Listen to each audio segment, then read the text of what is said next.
मैंने मेरे मिस्टर से कहा कि अगर घर में रहूंगी और मरूंगी तो मरीज कहलाऊंगी, लेकिन समाज के लिए काम करते हुए मरूंगी तो शहीद कहलाऊंगी।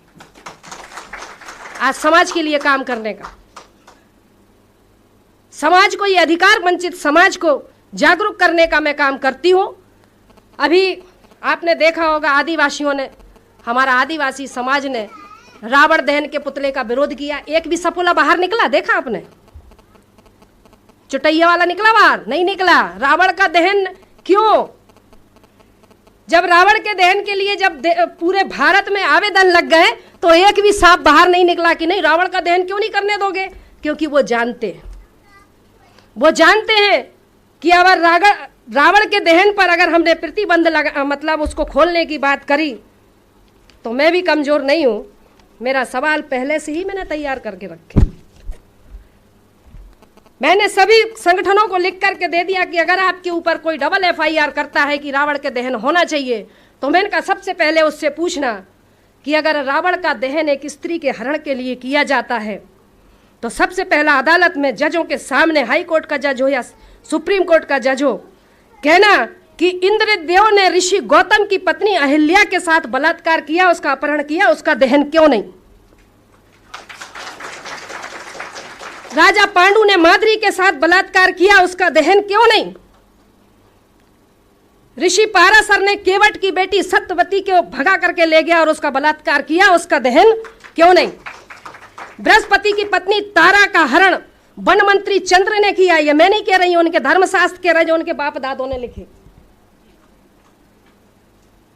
तो वन मंत्री चंद्र ने अपहरण कर बलात्कार किया, उसका दहन क्यों नहीं? ब्रह्मा ने अपनी पुत्री सरस्वती का अपहरण किया, बलात्कार किया, उससे बेटी पैदा करी, उसका दहन क्यों नहीं? राजा नरक की रानियों के साथ कृष्ण ने जबरदस्ती विवाह किया, उसका भी तो दहन होना चाहिए ना। कृष्ण ने स्वयं की बहन सुभद्रा का अपहरण किया, उसका भी दहन होना चाहिए।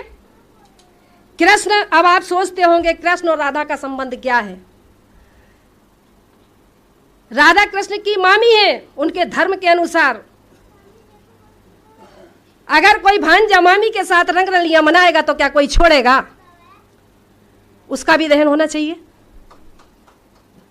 इसी तरह भीष्म पितामह, महाभारत में भीष्म पिता ने अंबे अंबालिका का अपहरण किया, 3 लड़कियों का अपहरण किया, अंबे अंबा अंबालिका, उसका भी दहन करो।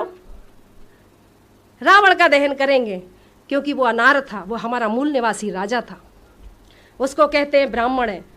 वाल्मीकि जी को कहते हैं ब्राह्मण है। आज हमारा जो भंगी समाज है, वाल्मीकि समाज है, वो सोचता है कि वाल्मीकि जी ने रामायण लिखी।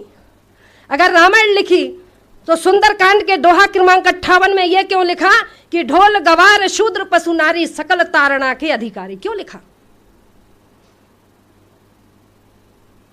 यह लिखा है। ब्राह्मण जितने भी हमारे देश में आक्रांता आए, सबने भाषा के नाम पर बेवकूफ बनाया। आर्यों ने संस्कृत के नाम पर, आर आए, हुण आए, शक आए, फ्रांसीसी आए, मुगल आए, अंग्रेज आए, सब तो हमें बेवकूफ बनाएगा, क्योंकि ये देश सोने की चिड़िया था, इसमें दूध की नदियां बहती थीं। इस देश को लूटने वाले यही है। 4 वर्ण बनाए, 4 धाम बनाए, 4 यज्ञ बनाए। यज्ञ कौन से थे मालूम है आपको? यज्ञों के नाम पर नर बलि दी जाती थी, यज्ञों के नाम पर पशु बलि दी जाती थी, यज्ञों के नाम पर गौ की बलि दी जाती थी। उन्होंने नर बलि, गौ बलि, अश्व बलि, राम ने किया ना अश्वमेघ यज्ञ, सुना है ना?